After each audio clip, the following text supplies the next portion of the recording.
Hello, everybody, and welcome to English 2367.01, otherwise known as Language, Identity, and Culture in the U.S. Experience. My name is Caitlin Marisol Sweeney Romero. I use she, her pronouns, and I will be your instructor for this course. You probably have noticed by now, if you're looking at your screen, that you can't see my face. This is, of course, because, as I mentioned in my Carmen message that I sent out earlier on the day that I'm recording this, I'm a little bit behind of where I'd normally like to be in terms of setting up Carmen, just because spring semester grading ended for me the same week that our class is starting together. So I apologize.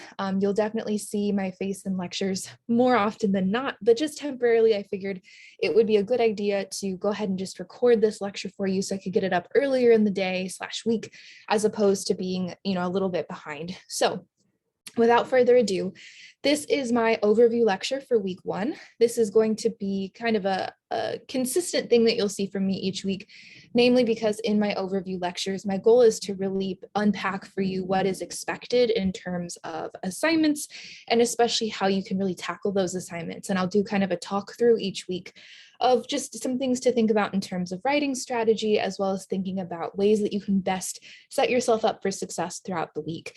As I mentioned in my message, I will have the materials posted for you on Sundays each week, but given that this week started on Tuesday, it just throws off my preparation a little bit. And so, like I mentioned in my message, I definitely apologize if this was a little bit of a delay for you or inconvenience for you to get started in our class. But my hope is that you'll really enjoy what I've prepared for us, and that you'll enjoy the materials that we're working with and how we'll be approaching the assignments.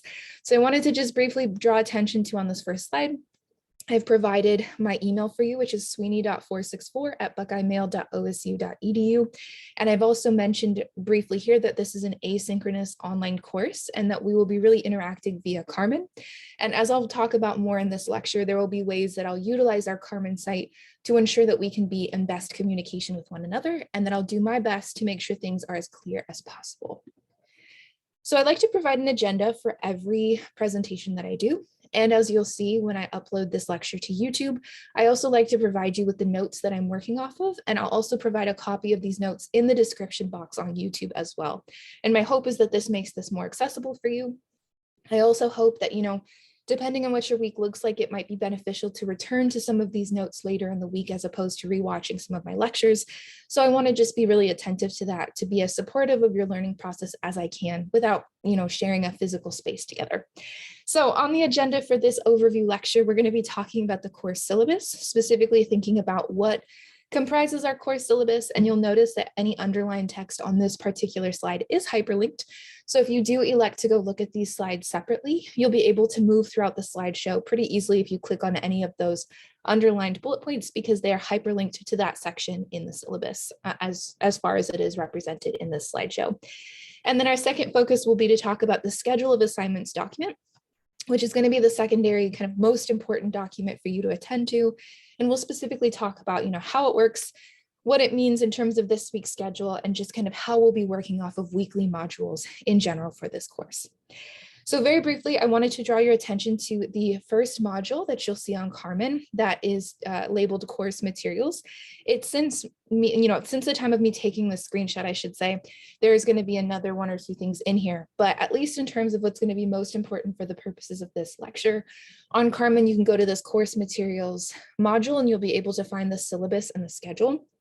And that's going to be what we talk about in the course of this lecture. And my hope is that you'll keep these documents on hand, whether by way of downloading them or just regularly checking them via Carmen. They'll be important for you to be very familiar with as we go through the semester.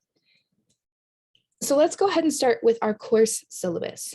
So I want to really kind of spend some time talking about the course description and course theme, namely because since this is an accelerated 8-week course, it's going to be especially important that we hit the ground running in this first week to make sure that you're familiar with why we're working with certain topics and texts in the ways that we are. So our theme for this course is making the self, or making the selfie, social mediated representation and identities. And so everything that we are talking about is really focusing on thinking through how social media studies as a framework and as an emerging discipline in academia can be really beneficial for us to incorporate into the ways that we already talk about various medias and media systems.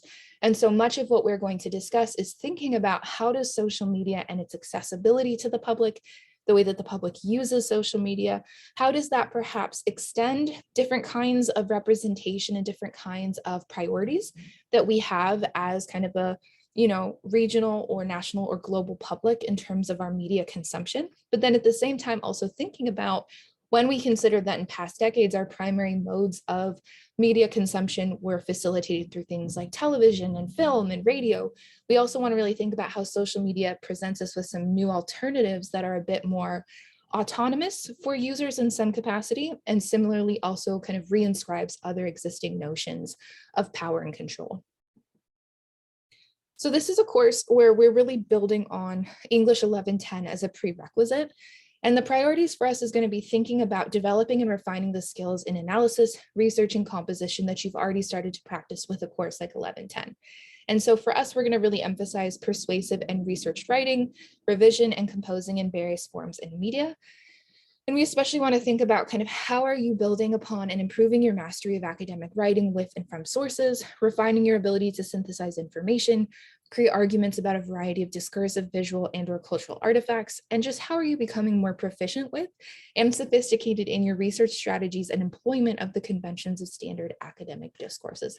So for us, it's really going to go hand in hand that we are really prioritizing not only the message of a text, but how that message is communicated and how a creator, whether it's you as the creator or someone whose work we're looking at this semester, how is that creator being very intentional about the mode that they're presenting that message through? And is it effective in getting their message across and compelling their audience to accept the argument or message that they're conveying?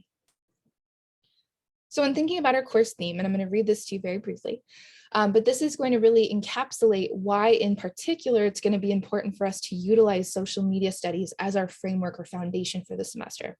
So I provide some kind of overarching context here and then kind of focus that into how we're working in this course specifically. US consumers have historically looked to mainstream media forms like television, film, radio, advertising, and magazine publishing to be entertained, informed, and perhaps most significantly, to feel seen in their identities and life experiences. Media representations of identity markers such as ethno-race, disability, gender, sexuality, and citizenship status can influence an individual's sense of belonging in the nation and how they perceive of groups they have little to no familiarity with. As we will discuss this semester, representations that are nuanced can help to validate and humanize some groups in the United States, while representations that are limited, stereotypical, or non-existent can cause harm by criminalizing or erasing other groups. Throughout the 20th and 21st centuries, consumers have expressed their opinions towards these representations by writing letters to fan magazines, creating their own zines and blogs, making art, and posting to message boards. Of particular interest to this course is how the advent of social media in the 2000s and 2010s marked a cultural shift as consumers gained access to more digital tools to not only critique mainstream media, but to become mainstream content creators in their own right. So just to briefly pause here. So we're really thinking about, okay, what does it mean for social media to be introduced to the general public in the 21st century? And how does that perhaps find the public utilizing media in ways that are familiar to how we've used it in the past? And simultaneously, how does it also create opportunities that if you're a person who has one or multiple marginalized identities, how might you be able to utilize social media in such a way that you can achieve representation or dissemination of information or any number of things that can perhaps be empowering or community building focused or, raising consciousness of the general public, et cetera, right? So we're really thinking about how is social media a tool that people use in the 21st century in ways that can be really affirming to their identities and perhaps also push back against ways that those identities have been represented by mainstream media in the past that haven't been as productive or empowering. Throughout the semester, we will examine how content creators with varying access to capital use social media to gain visibility in the mainstream. More specifically, we will look to examples of self-representation such as selfies, short and long form video, podcasts, and comics to consider how social media tools can be sources of empowerment, commodification, appropriation, and consciousness raising. You will leave the course having learned that social media is comprised of corporate-controlled platforms that extend and complicate the reach of other mainstream media industries. You will independently use your learning during and after the semester to recognize and critically engage with social media content as mediated forms of social commentary, entertainment, community building, and political organizing. By producing textual analysis as well as your own multimodal projects, you will analyze how social media content creation contributes to understandings of identities in the United States. So what does this mean? Basically, we're really thinking about how does identity formation, identity exploration, identity construction, right? What is the process of really coming into your own as a person? How does that process, perhaps become facilitated through social media or is in dialogue with social media in some ways, or simultaneously, how can some of these processes of getting to know yourself as a person, in part by creating a digital self, whether you do so or not, also becomes subjected to, corporate control by way of the various corporate entities that own the platforms that these kinds of identity projects are taking place on. And we'll dig into this more throughout the semester, but this is a preliminary kind of look at what we'll be talking about and prioritizing in terms of our work together. So let's talk about goals and objectives for the GE and second level writing and diversity at OSU. And I'll move through this pretty quickly, but it's going to be important for you to have in your back pocket. In terms of why this course exists and why you're taking it, it's a course that fulfills the GE categories in level 2 writing and communication and diversity. And so we have a few goals, some of which include students are skilled in written communication and expression, reading, critical thinking, oral expression, and visual expression. We want you to feel super savvy when it comes to how you communicate and identifying and picking up on how other creators communicate as well. There's also some learning outcomes specific to level 2 writing of thinking about, how are you demonstrating the ability to read carefully and express ideas effectively by developing these critical analysis, discussion, and writing skills? How are you able to apply written, oral, and visual communication skills and conventions in ways that are going to allow you to utilize what you learn in this class outside of this class? How can you learn to access and use information in critical and analytical ways? This is especially important when we're talking about social media and the ways that there can sometimes be an interpretation of social media as not being legitimate or, a space where we get information that's sort of credible being communicated to the public. And so we definitely want to be attentive to that as well. And then finally, when we're thinking about goals related to diversity, we're really thinking about how students are understanding the pluralistic natures of institutions, society, and culture in the US and across the world in order to become educated, productive, and principled citizens. And so we're really thinking once again about identity, not only in a topical way, but also in thinking about how understanding your own identity and how people collectively and individually arrive at their identity in various ways, in part through social media, is going to be really important to be knowledgeable of, just as a person who's even navigating society and navigating identity formation and just identity processes throughout many different modalities and many different aspects of your life. So in total, our goals and objectives when we're thinking about English 2367.1 is going to be about rhetorical knowledge, critical thinking, reading and writing, knowledge of composing processes, collaboration, knowledge of conventions, composing in electronic environments, which is of course going to be super important to us with social media. And we're also going to strive to have written a minimum of 5,000 words total, or roughly 20 pages of written work, and have produced a variety of texts, including at least one researched essay with opportunities for response and revision. When we get more into the schedule, you'll notice that I broke our semester into 2 parts, a part 1 and a part 2. And part 1 is really going to act as our survey of thinking about social media studies and the various ways that we can approach doing this work. And then part 2 is going to really focus on how are you developing your final project, but also how are you thinking about different aspects of, writing process and writing practice that are going to be crucial and vital to you, not only for this course, but moving forward in your academic career. Now we're going to move to required materials to talk a little bit about what you need to make sure you have in order to succeed in this class. So there are 2 textbooks that the program asks you to purchase. The first of which is Who Says? The Writer's Research, specifically the 3rd edition. It's by Deborah Holdstein and Danielle Aquilin, I think is how it's pronounced.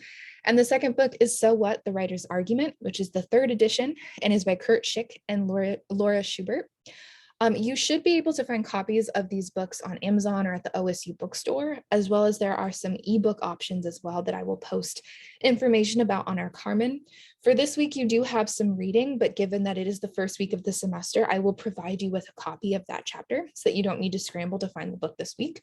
But if you have any concerns about getting these books or the costs associated with getting these books, please do not hesitate to reach out to me. Beyond these 2 books, which we will be consulting on a weekly basis in order to supplement our discussions of writing process, You will also need access to 3 different sites. So of course, you'll need access to our Carmen page, which is really going to be our primary navigational system for the semester. I'm going to send out all announcements via the Carmen Messenger, and I will do my best to keep our page updated with materials that you're going to need in order to succeed and to meet those weekly deadlines and assignments. And if there's ever an adjustment to what we're doing for the week, I'll be sure to update you and alert you through Carmen. The second site that you'll need access to is YouTube, because I will be posting all of my video lectures to our course YouTube channel. You don't need to worry about finding that page every week, because I will just go ahead and link those YouTube videos under the weekly module that is presented, for week 1, week 2, and so on. Also, apologies for street noise. I live on a busy street. And so you'll see that I have a weekly overview lecture and a focus lecture for each week, and I will provide links to those videos from YouTube on Carmen in our weekly module. The third site that you're going to need access to is the Google Drive.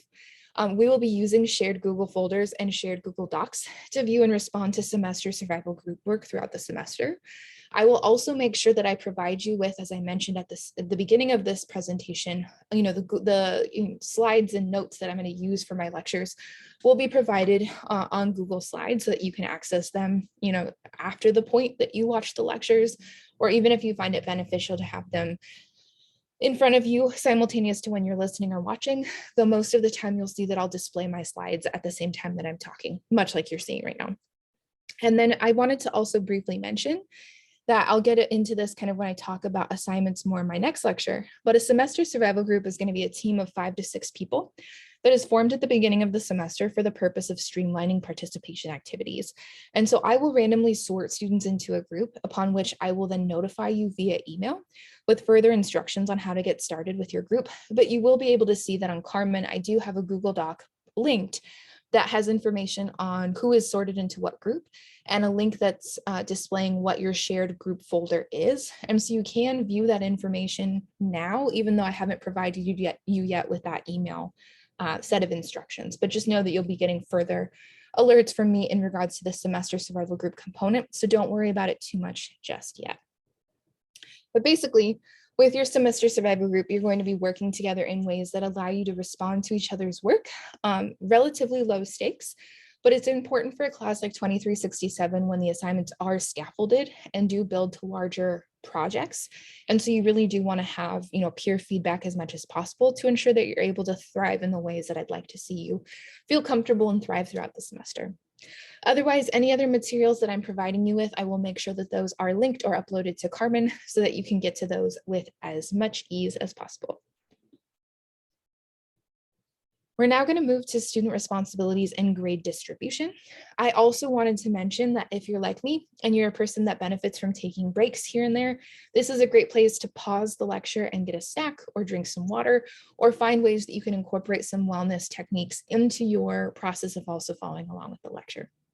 But either way, let's go ahead and talk about student responsibilities and grade distribution. So in the syllabus, which again is linked on Carmen in that first module, under the section that says student responsibilities and grade distribution is where you're going to be able to find these descriptions of what the assignments are for this course, and a nice little breakdown of what they all count for in terms of points towards your final grade. We have 3 categories, if you will. I'm actually going to kind of skip ahead to show you what they look like before I talk about the assignments. So we have 3 sections. We have foundations work, semester survival group work, and semester research project. And each of these sections fulfills a different aspect of what the course is sort of designed, or I've designed it in such a way that I want us to achieve individually and collectively. But you'll notice that with foundations work, this is really going to be sort of smaller assignments that are meant to boost your comprehension and synthesis skills in the first month of the semester, or part 1 of the semester. Semester survival group work is going to be instances in which you are working in the group that I'm going to be putting you in for the semester. And you'll be able to kind of provide feedback on each other's projects and writing in ways that can really help not only your peers to improve on their writing technique, but also to hopefully kind of boost your familiarity with the assigned material by seeing it presented in different ways. And then the semester research project is going to really command our attention for part 2, or the second month of the semester. And this is a 3-part project in which you will be working towards that final over the course of that month. So to elaborate on each of those points, I'm going to backtrack here. So foundations work is going to consist of or comprise 30% of the final grade. And 20% of the foundations work is based off of highlight reels, which you have, 4 submissions of, and you'll submit in various formats. And so I'm going to kind of be pretty limited in my discussion of highlight reels here, namely because I go into them in more depth in my focused lecture for this week. But basically the premise of a highlight reel is you can kind of think about it as a discussion board post that instead of writing something, you're creating something that's more visual or just a creative work that's allowing you to really bookmark your thoughts for that particular week. The reason I have us do highlight reels especially is because when we think about the ways that we use social media, so often we talk about social media as a space where we're really getting a highlight reel of someone's life, right? Or really only seeing kind of the most exciting or dynamic moments of their life. And so with highlight reels, this is an assignment where we're retooling that concept in such a way that we're consciously thinking about how can we utilize various types of forms, whether that's a Canva infographic or a TikTok or a Google Slides presentation or whatever it might be. How are you using a creative mode to convey your reflections about that week's materials in such a way that's going to potentially be a little bit more memorable for you than if you just sit down and wrote a discussion board post where you wrote, let's say 300 to 500 words exclusively saying, this is what I noticed and this is what was great. So with highlight reels, we're really thinking about how can we utilize print medium and social media tools in such a way that we can create reflections that are going to be a bit more memorable, a bit more interactive, and that can also help to perhaps co-teach some of these concepts and important details that we cover during the semester to each other, as opposed to exclusively waiting on my lectures to convey some of these details. So more on highlight reels in my next lecture, but basically all you need to know is for the first month of the semester, you're going to be creating a highlight reel each week. The second focus for foundations work is response papers, and you have 2 of those, and they are each 2 to 3 pages in length, and they comprise 10% of your foundations work. So in addition to the highlight reels, you're going to be expected to submit these response papers during that first month of the semester, specifically in week 2 and in week 4. Now, whereas the highlight reels are going to be weekly creative reflections that should be formatted with either those social media-based tools or print medium tools that we'll talk more about in the next lecture, the response paper should be formatted as traditional brief essays featuring 1-inch margins, double spacing, font that is 12-point in size, and Times New Roman in style, and include a proper title and header. Basically, these response papers are going to be opportunities to explore points of connection between materials assigned across 2 weeks in the semester. So whereas a highlight reel is going to be concentrated on 1 week at a time, response papers are going to be about looking at 2 weeks at a time. I'm thinking about what did I notice between, let's say, week 1 and week 2, that could be really interesting to place in conversation with each other. And so we'll talk more about response papers next week when you have the first of these due. The second section of your grade is the semester survival group work, which comprises 20% of your final grade. And there are kind of 2 subsections to this semester survival group work. The first of which is real reactions, or 2 discussion board posts that count for 10% of your grade. Now, if you recall, a moment ago when I was talking about highlight reels, I mentioned that we can think about them as, discussion board posts that come to life in such a way that you're really utilizing different tools beyond just writing a text-based post. Real reactions are the traditional discussion board post, which I know is a little bit less exciting, but the purpose for them is it's an opportunity for you to really think about how your peers are assembling information in such a way that's reflecting on the material for that week in ways that hopefully help you to even enhance your own understanding of what you watched and read. So what this means is that part of the reason you're being sorted into a semester survival group is that how this will work is that you as a group will share a shared Google folder. And in that folder is where you'll upload those highlight reels that you come up with for each week for the first month of the semester. And the opportunity then that is created there is that other members of your group will be able to see what you put together for your highlight reel submission. And so the purpose of real reactions, which I'll talk about more in my next lecture, since you have one for this week, the purpose of real reactions is that it's an opportunity for you to look at what your peers created for that week and see how they synthesized the same material that you looked at for that week, but perhaps chose to go with a different form or different approach in how they put together their reflection for that given week. So as we'll kind of talk about more in the next lecture, even though the two of you or three of you, whoever, right, in your group of 5 to 6 people, maybe there's multiple of you who choose to focus on the same secondary source or a same primary source. But the way you go about presenting that material and reflecting on it in your real reaction may be quite different. And so the purpose of this assignment is to give you an opportunity to really reflect on and notice how across the board did my group respond to this assignment? And what am I noticing in terms of what details other people identified as being important or interesting from this week's assigned materials? And maybe how does noticing this information or these trends perhaps give me new insight into what I looked at for that week? Okay, so more on this later. The other aspect of semester survival group work that will come up in the second month of the semester is research project feedback, and you'll provide 2 rounds of written feedback for a total of 10% of your grade. So in addition to working on your own semester research project, which again is going to consist of 3 parts, in the second month of the semester, you're also going to be expected to engage with and respond to your group members' semester research projects as they develop. And so in weeks 5 and 8, you will review the rough drafts your peers have posted to your respective group's shared Google folder. So once again, the purpose of being sorted into a group and sharing a shared Google folder is so that you can share early drafts of these major assignments with one another, and you'll be able to provide feedback in such a way that can hopefully help other group members, as well as also help you to improve on your writing and improve on your project's focus before turning it in to be officially graded by me. And I'll provide more instructions of how we'll accomplish this assignment in the second month of the semester. But for now, just know that there will be a component of providing peer feedback in this class. And then finally, 50% of your final grade is based on your semester research project, which is in part why we're spending some time providing peer feedback to really help each other and make sure that you feel most confident going into turning in that final. So the first stage of the semester research project is the research proposal, which is 1 to 2 pages in length and counts for 5% of your final grade. And the research proposal is going to be a brief sketch of what students would like to research and write about in their final project. And so you'll submit a rough draft in week 5 for your semester survival group members to provide feedback on. Then you'll revise it and resubmit it as a final draft in week 6. And the draft that I get in week 6 will be what I grade.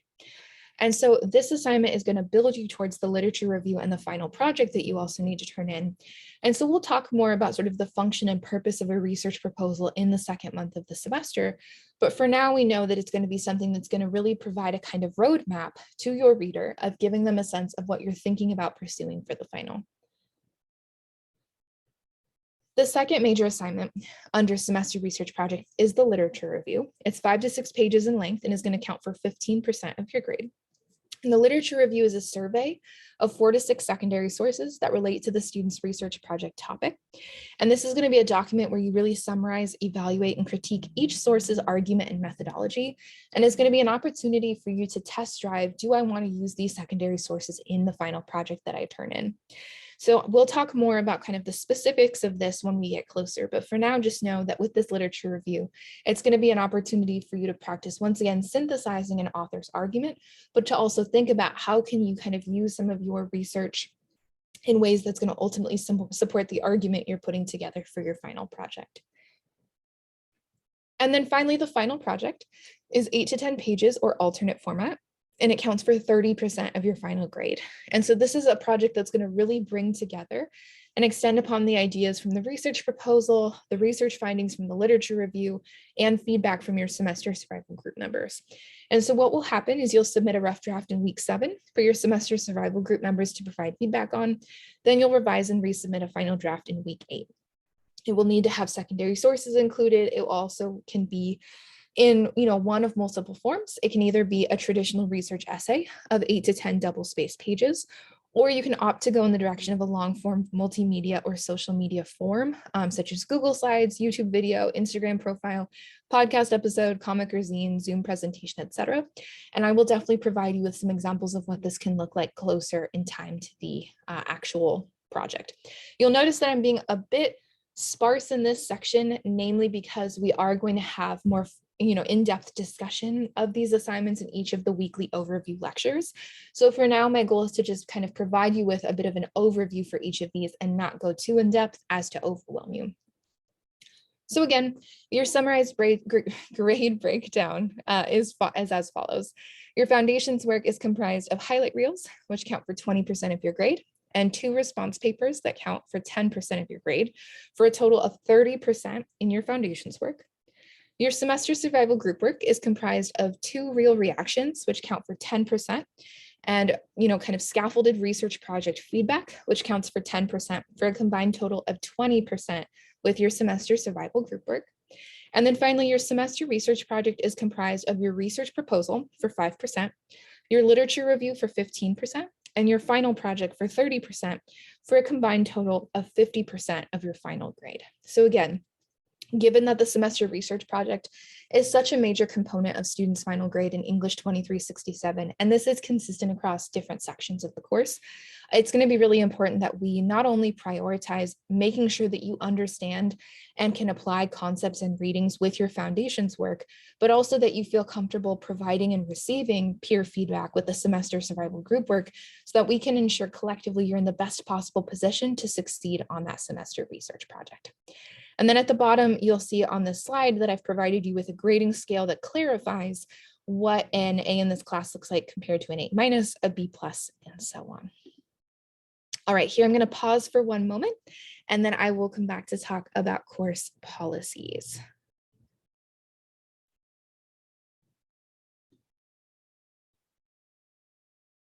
All right, everybody. Obviously on your end, you can't tell that I took a little water break, but here I am back again. So let's go ahead and dive into course policies. So let's talk especially about the attendance policy, because this one is pretty important, although we are in an online course. So as you know, this course will operate asynchronously and online. And so what this means is that you're never going to be mandated to attend a synchronous session of any kind. I'm not going to hold any synchronous classes over Zoom. We're not meeting in person. Asynchronous, online, pretty straightforward. I will be providing my lectures to you on Carmen, as I've already mentioned. Those will be recorded and then available for you to watch on your own time. Aside from watching these lectures, which is required, you're also welcome to attend the virtual office hours that I will be offering throughout the semester. I will kind of provide more information about those in Carmen Messenger, just to try to keep this lecture as short as possible, since it's definitely going to be pretty long. But if you are interested in what time my office hours are and what the Zoom information is to reach me, you can find that in the header of the syllabus on the very first page at the top, okay? Basically, you're welcome to use those office hours if you find it would be beneficial to your learning. I am always happy to meet with students to talk about assignments, clarify some things. If you're struggling with some of the readings, any and all of those things are totally fine. If you find that you're also just struggling with the class, I'm more than happy to talk over office hours. I'm also happy to talk over email. If you find for whatever reason you're not super comfortable with using virtual office hours, that's also totally okay as well. The other thing that I'll mention is that if you find with your semester survival group, as you get to know each other by commenting on each other's work and responding to it, if for whatever reason you'd find collectively that it would be beneficial to host a kind of virtual co-working session, particularly in the second month when you're focusing on providing feedback on those more substantial projects, you are more than welcome to do so, but that's something that needs to be independently arranged. So like I said, you're not mandated to attend a synchronous session of any kind for this class. So if you and your group members decide that it would be beneficial to kind of meet synchronously in a sporadic or sustained way across the summer, you are welcome to do so, but you'll have to coordinate that with each other, because I would not be facilitating that for you. Again, this is something that would be up to you if you think that you would like to do it. But I mean, working together in a synchronous fashion is not something that I'm expecting from you or requiring for you to complete the group-based tasks in this course. One of the reasons that you'll see that I've sorted you into semester survival groups and organized it via Google Drive is that I want you to be able to work on, contributing to your group in a time frame that makes sense for you based on, your schedule, based on the time zone that you're in, the devices that you're working off of. And so my goal with the semester survival groups is that they are, beneficial to you and relatively low stakes in terms of how you're actually contributing to that kind of communal location, and doing so in such a way that's not meant to kind of enhance your stress in any way. Okay, so again, there are no synchronous mandated sessions for this class. It's up to you if you would like to attend office hours and utilize them. You can contact me via email. And then if you want to have interaction with your group members beyond doing kind of the required commenting on and providing feedback to each other's projects, that's something that you would independently need to organize.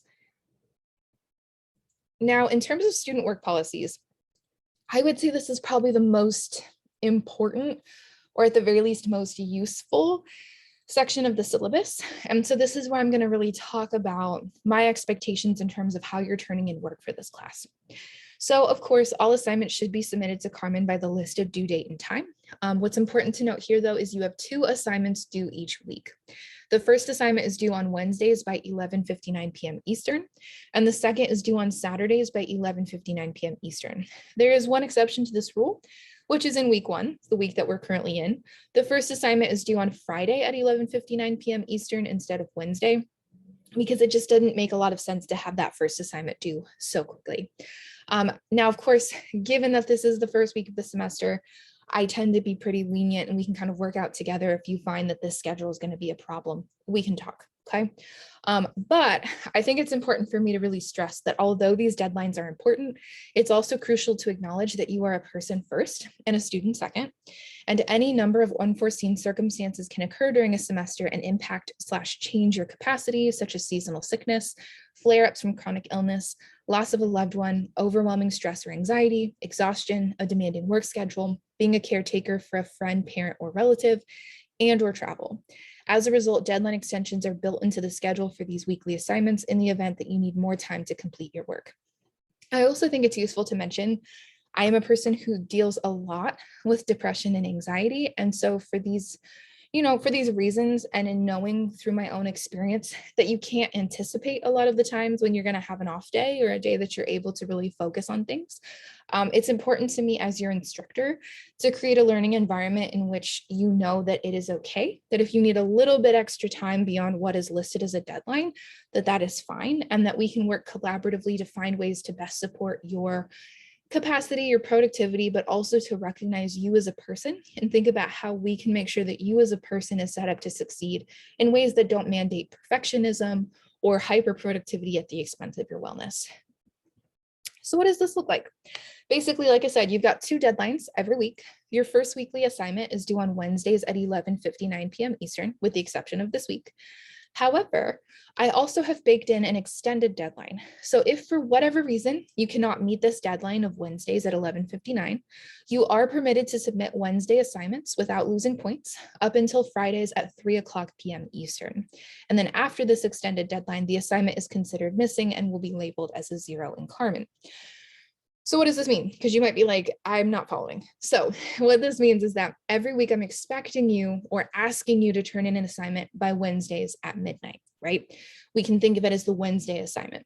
But if for whatever reason you're like, this week is a little bananas, this week I'm traveling, this week I'm not feeling my best, and I need a bit more time, I will still accept that Wednesday assignment up until Fridays at 3:00. Okay. Now, this is important because one of my goals here is that it reduces how often you need to ask for deadline extensions. And this also, in my mind, excuse me, hopefully can help that if you have a work schedule that for whatever reason maybe, fluctuates or is not super consistent, that knowing that you have this additional window available to you to turn in the work can hopefully provide some comfort. You might be wondering though, like, why wouldn't I just say that the work is due on Fridays at 3 instead of Wednesday? Well, reason being is that throughout the semester, as I've kind of mentioned, semester survival group feedback is going to be a component of the course. And so ideally, by turning your Wednesday assignment in on Wednesday, it gives your group members more time to be able to respond to and comment on your work by the second deadline that I'll talk about in a moment. And so having it due on Wednesday, I find has been a good reminder for students to be like, oh yeah, I need to have this in my mind and make sure that I'm kind of taking steps where possible to do some of the other work for the course so that I can turn in my work as close to that Wednesday deadline as possible. However, life happens. It's also summer, and I don't know the full extent of your just life right now. And so I'd rather create an opportunity for you to know that there is that additional window of turning it in up until Fridays at 3 so that you have kind of a soft deadline and then a fixed deadline. Okay. Your second deadline for the week is on Saturdays at 11:59 p.m. Eastern. Now, for whatever reason you can't meet this Saturday midnight deadline, I have created or baked a deadline extension into this deadline as well, which is that if you cannot meet this deadline, you are permitted to submit Friday assignments, and we can think about them as your Friday assignment without losing points up until Mondays at 8:00 a.m. Eastern. After this extended deadline, the assignment is considered missing and will be labeled as a 0 in Carmen. So again, just like the first deadline, you have an additional cushion of time or window of time that I will still accept this work if you find that it's not possible to get some of this work done by Saturdays like you'd like to. So the easiest way to think about your responsibilities for this class then is that you have Wednesday work and Saturday work. And if you can't make the Saturday or Wednesday deadlines, then you've got a little bit of cushion for each. And then that way it hopefully can provide some reprieve that if life happens, you know that you've got some ways of kind of customizing your work schedule to hopefully be a bit more beneficial to and just equitable for you based on what life looks like for you right now. However, in the event that you require a deadline extension beyond what is listed above, you will need to contact me at least 2 days prior to the regular deadline. I want you to note that I will not consider granting an alternative submission timeline for an assignment if you're contacting me the day or night the assignment is due. I'm open to discussing extensions on assignments if an issue arises or if you're struggling in the course, but please note that alternative extensions are not guaranteed. Do not assume that you've got an extension unless we've had a conversation via office hours or email about what the revised deadline and mode for submission will be, okay? So again, you've got your Wednesday work and Saturday work. Wednesday work can be turned in up until Fridays at 3. Saturday work can be turned in up until Mondays at 8 in the morning, not at night. And if you find that you need additional time beyond this, you need to contact me at least 2 days in advance of the regular deadline. So for the first deadline, that would be Mondays, you would need to let me know if you need longer than that first deadline configuration. And Thursdays, you would need to let me know if you need more than that second deadline configuration, okay? If you have questions on this, let me know. But again, Wednesday work, Saturday work, you've got cushions for each of them. Okay, so we're gonna go ahead and talk briefly about plagiarism. So plagiarism can be defined as the unauthorized use of the words or ideas of another person. I wanna really emphasize that it's considered a serious academic offense and it can result in referral to the Committee on Academic Misconduct. Please remember that at no point during the writing process should the work of others be presented as your own. This is super, super, super important. Reason being is I have seen it happen that when students, commit plagiarism, especially if they're seniors or, kind of late stage students of whatever kind, it can have serious ramifications in terms of their time to degree. It can also be a huge issue just in terms of all of the follow-up that has to come out of it in terms of all of the other people that get involved if you commit plagiarism. And also there's just like a lot of paperwork and a lot of bureaucracy that surrounds plagiarism in general. And so we'll talk throughout the semester about what it means to make sure that you're citing your sources and carefully writing in such a way that you do not accidentally commit plagiarism. But I really want to emphasize that it's never worth it. Do not plagiarize. It creates so much more of a headache than plagiarizing the thing that you're worried about is worth. Excuse me. All right, so names and pronouns. So this course will be conducted in an atmosphere of mutual respect that affirms people of all gender expressions and identities. I kind of, mentioned this, I think in other places in the syllabus, but I'm gonna kind of go into this a little bit more here, and you'll see me kind of talk about this more in my focus lecture when you'll actually see my face. But I ask that you address me as K-Swizzle, Professor Sweeney Romero, or Instructor Sweeney Romero, and use my gender pronouns, which are she, her, hers. I don't have a preference between these 4 names. It's fine if you want to call me KS or K-Swizzle. Those are a little bit more casual. If you feel more comfortable and sort of most in your element to use more formal terms, then Professor Sweeney Romero or Instructor Sweeney Romero would be most useful. But again, I don't have a preference between those 4 terms. I respond to all of them, but I do ask that you really focus on making sure you get those gender pronouns correct for me, which again are she, her, and hers. I want to note that I get a class roster at the beginning of the semester with your name as it appears in the OSU system, but I invite you to share your name and pronouns with me if you are comfortable in doing so that I can make sure I either alter how your name shows up on my roster or also just to refer to you in the ways that feel most comfortable and, suitable to you as a person. And if you have questions about how you can adjust your name and pronouns within the campus system, I've provided a link here. And I've also provided some examples of what pronouns consist of so that you can familiarize yourself with this information and make sure that you're using proper pronouns for your peers in your groups and just in the class in general. I want to briefly talk about our classroom community statement, especially because although we're in an asynchronous online class, we are going to be working in communal modes by way of, the discussion board and semester survival group spaces. So I want to really stress that this is a course that's challenging you to think critically about the world around you, to navigate complex discussions in a group setting, and to question preconceived notions you may hold about a myriad of topics. And because of this, I'm expecting that you maintain a civil, open-minded attitude towards your classmates, your instructor, and yourself each time you enter our virtual classroom via the discussion board and your semester survival group shared Google folder. Developing critical reading, thinking, and listening skills takes time and practice. I ask that you be patient with yourself and others as you develop your skills in these areas. Part of our goal as a classroom community is to really work towards building a patient, understanding attitude towards your own learning process and the learning process of your classmates. And we want our class interactions and discussions to involve productive and inclusive dialogue, by which I mean we want to generate class discussions that are a safe space for learning in real time, while also a brave space in which community members can support each other through thoughtful, constructive feedback. And as we work collaboratively this semester, I'm going to ask that you keep the following points in mind. Avoid raising your voice or speaking over class community members, including me, in office hours, over the discussion board, or in semester survival group spaces, such as your shared Google folder, shared Google Docs, and in any virtual independently organized co-working sessions that you may participate in. So for example, don't type in capital letters, don't tell people what they think or feel, etc. If at any point you experience a lack of safety on the discussion board or in semester survival group spaces, please do not hesitate to reach out to me for support. Avoid making blanket generalizations. Although we may encounter generalized statements about a group of people, set of beliefs, etc., in a reading or viewing, we are working as critical consumers to avoid perpetuating these same assumptions and generalizations about a person or group. That is, we're working to understand how agendas and narratives are crafted and who they benefit, and it's important to understand and unpack these generalizations without adopting them in our own writing and research. So we really want to be thoughtful about, am I making a comment or observation about a text that assumes that everyone who shares this identity has the same experience or perception of a situation? And how can I perhaps kind of avoid that inclination and instead think about how I can be attentive to the specifics of that creator's work? Excuse me. Hold space for any emotions or emotional responses you may have to something you read, view, or encounter in this course.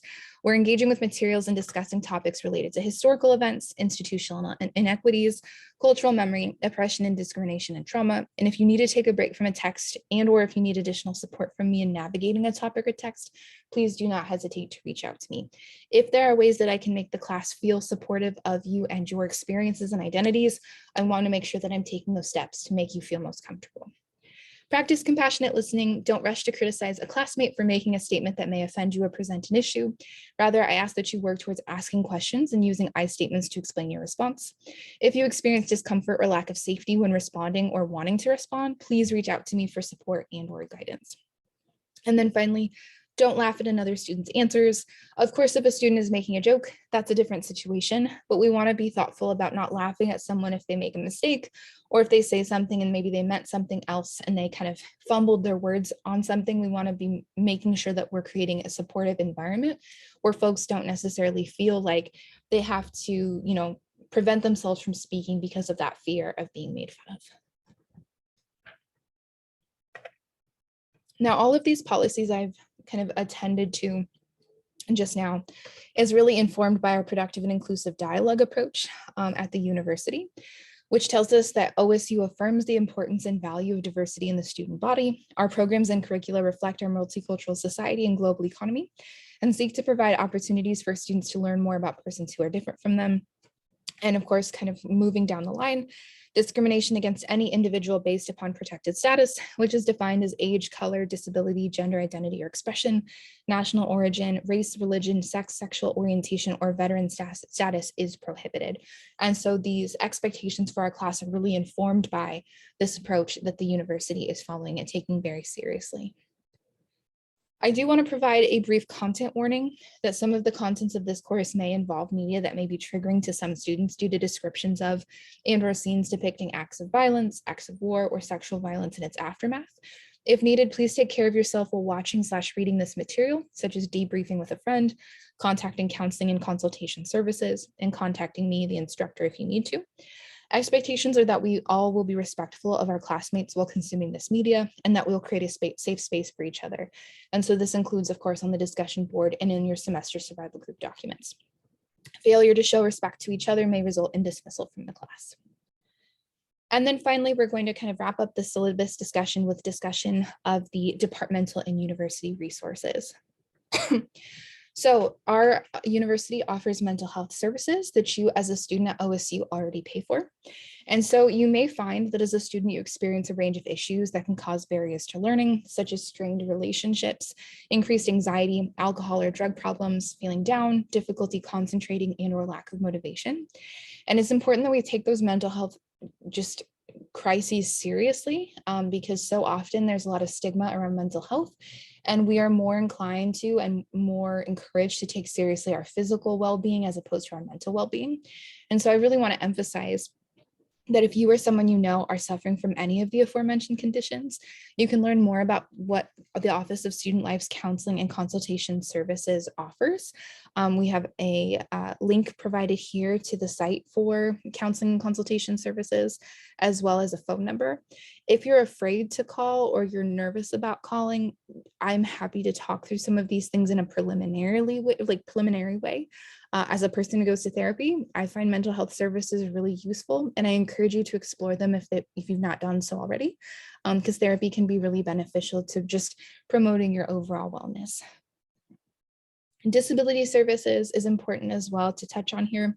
OSU really strives to make sure that all learning experiences are accessible as possible. And so if you anticipate or experience academic barriers based on your disability, which includes mental health, chronic or temporary medical conditions, definitely let me know as soon as possible so that we can privately discuss options. You also want to make sure that you check in with, if you feel comfortable doing so, with Student Life Disability Services, because they'll be able to support you in advocating for accommodations, not only in this class, but in classes in general. As I said previously, I'm of course more than happy to talk about accommodations and what those will look like for you, but definitely talking to SLDS is a good supplement to that as well. Addressing sexual misconduct and relationship violence. If at any point you experience violence or harassment based on sex and gender, or gender, I should say, I want you to know that you have protections under Title IX. And if you or someone you know has been sexually harassed or assaulted, you may find resources at the URL link that's provided here. But I've also provided the contact information for Ohio State's Title IX coordinator, Kelly Brennan, and her email is listed right here. The Student Advocacy Center is a space that can be very beneficial to you if you experience a crisis throughout the semester. For example, if your laptop gets stolen or stops working, or you have a medical procedure that prohibits you from being able to communicate with your instructors or group members, the Student Advocacy Center can be a great hub to contact that can help you to be able to, advocate for additional accommodations, or even just to strategize what an alternative plan might look like for you in the rest of the semester. I've provided their information here, and I encourage that you look them up and be familiar with them in advance of having one of these situations so that you get a sense for what they can be supportive of if that situation arises.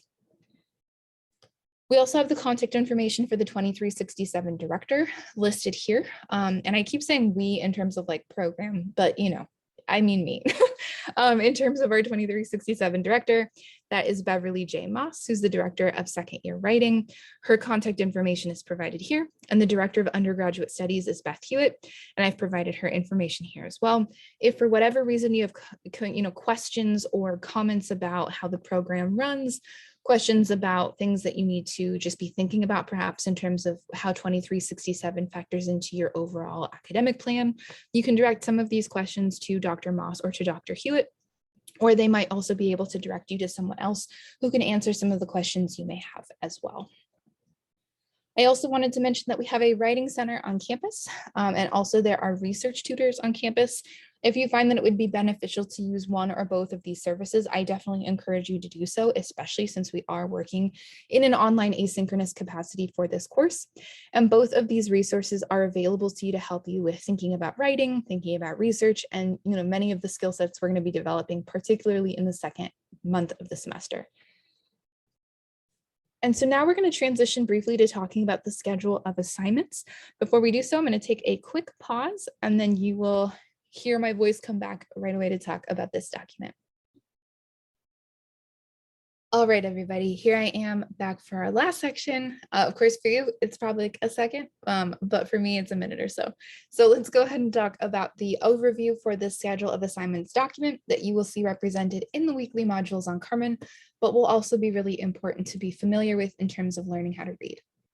So as I mentioned, this is a document that is going to appear in the first module on Carmen, along with the syllabus and kind of other core information that you want to be familiar with for the semester. I call this a schedule of assignments document, and I separate it from the syllabus, namely because it's going to really focus on what do you need to do for each week. And it's organized in such a way that it breaks it down into the action steps that you need to take. And I'll kind of talk more about that here in a moment when I talk about this week very briefly. But basically, you'll want to keep this document on hand because it's going to really synthesize, what are the readings that you need to get done? What are the various assignments that are coming up? What's the timeline for these things? And you can really utilize this in such a way that it's going to be a kind of companion to my weekly overview lectures. So as I mentioned briefly earlier in this lecture, this one is a little bit unique in the sense that the weekly overviews are going to really be focused into diving into kind of the what's what of the week. For this week, of course, though, since we are just getting started, my weekly overview necessarily has to talk more about the class at large, as opposed to focusing in on those kind of more, minute details, if you will, for the week. So I encourage you to constantly be checking the schedule of assignments document. Like I said, it can be beneficial to download it, but I will also incorporate it into the organization of the weekly modules on Carmen. So you'll see this information represented in various ways on our site, though I do think that having this document at the ready can just be useful for your own internal organization. So for this week, this is an example of kind of what every week will look like, more or less, but this is what we are talking about for this week. So it's broken down into week and theme, what to review, what to read, what to watch, and what is due. And I've organized it into a sequence that is pretty indicative of kind of the sequence that I think would be most beneficial to your own learning process. Though, of course, you might find that your own customization of this work plan is going to kind of change or adjust depending on what your weekly schedule and capacity look like. And that's totally fine.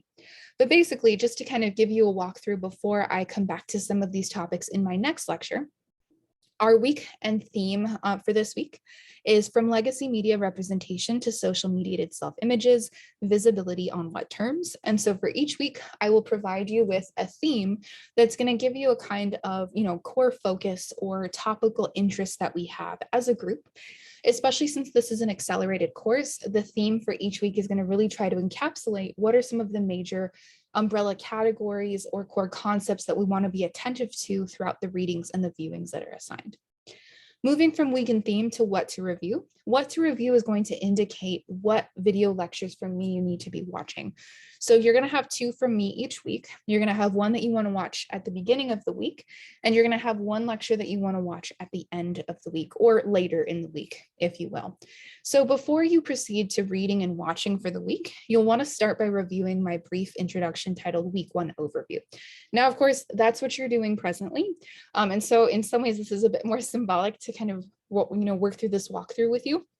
But basically, the idea is your weekly overview will be much shorter than this lecture because we won't be covering an entire syllabus and course introduction each week. But your weekly overview is going to consist of breaking down what are the assignments that are coming up? How is the work that we're doing for this week preparing us to accomplish the tasks that are related to these assignments? What are some things you need to be aware of? Are there any confusing aspects perhaps to some of the assignment prompts or the sequence for the week that I want to clarify in my weekly overview? So you can think about that weekly overview as kind of an action or game plan for you, so you're familiar with what is expected of you beyond just reading this weekly breakdown that I provide in the schedule of assignments. Second to this, I mentioned kind of what I'd like to see you watch towards the end of the week. Now you'll notice for this week, I mentioned that you should, following watching this week 1 overview, focus on reading the secondary sources and watch the videos. And then you should really focus on watching my focus lecture titled Media Representation in the 21st Century. Some students may find that perhaps in terms of how their brain works or what they're able to do during the week, it's going to be most beneficial for them to focus on the 2 lectures back to back.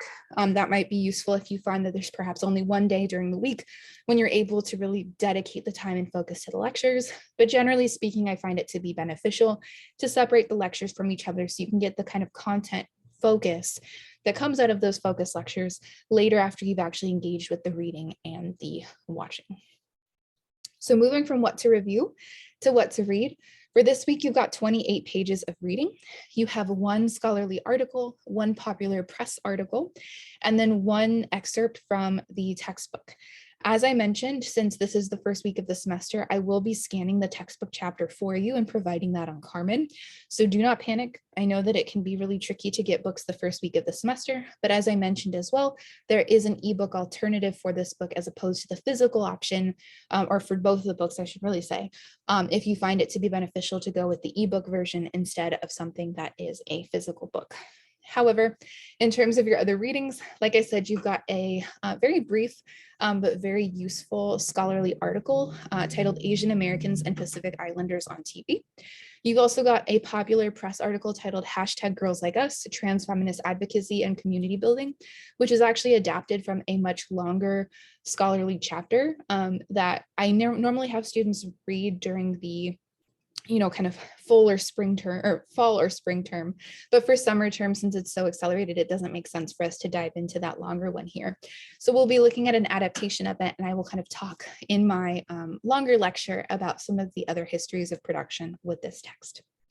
Moving from what to read to what to watch, you've got 6 short YouTube videos to watch for this week that in total amount to 25 minutes.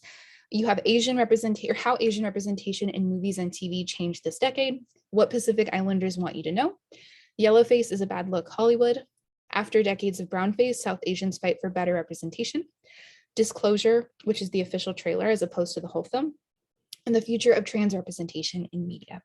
I will talk more substantially about these videos and why they're paired with the readings for this week in my focus lecture.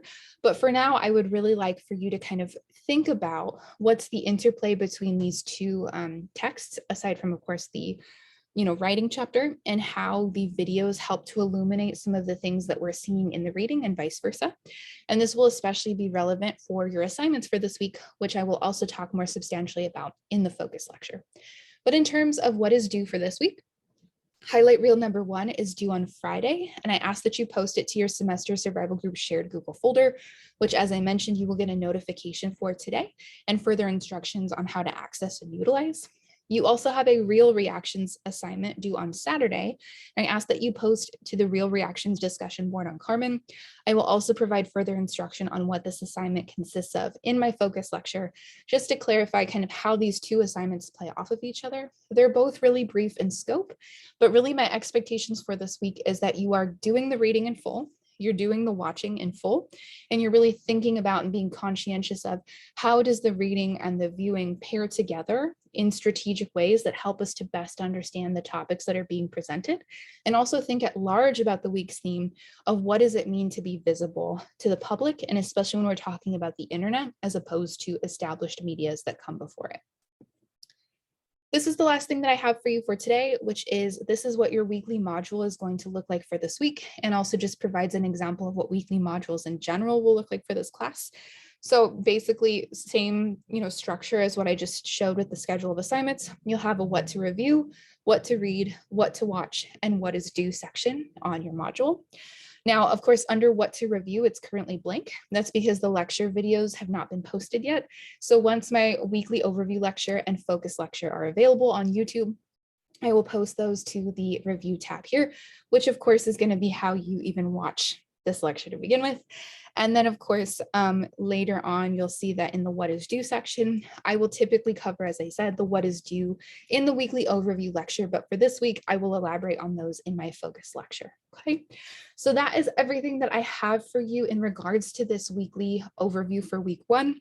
Like I mentioned in my message to you, I'm really excited to have you in class this semester. If you have any questions or concerns about the syllabus or schedule of assignments, please do not hesitate to reach out to me. But as I've mentioned at different points in this lecture, I will be elaborating on the highlight reels, the reel reactions, and as well as the readings and viewings in my focus lecture. And you'll see a kind of shuffling of this order in future weeks, but definitely hold any nervous energy that you may have temporarily, because I will try to clarify various informational points best I can in the next lecture that I send your way. Okay. So this is me, K-Swizzle, signing off for this weekly overview, and I will talk with you again soon, and I will actually see you, or at least you will see me in my focus lecture that I will be providing to you very, very soon. Thank you so much again for your patience and understanding with my delay, and I look forward to having you in class this semester.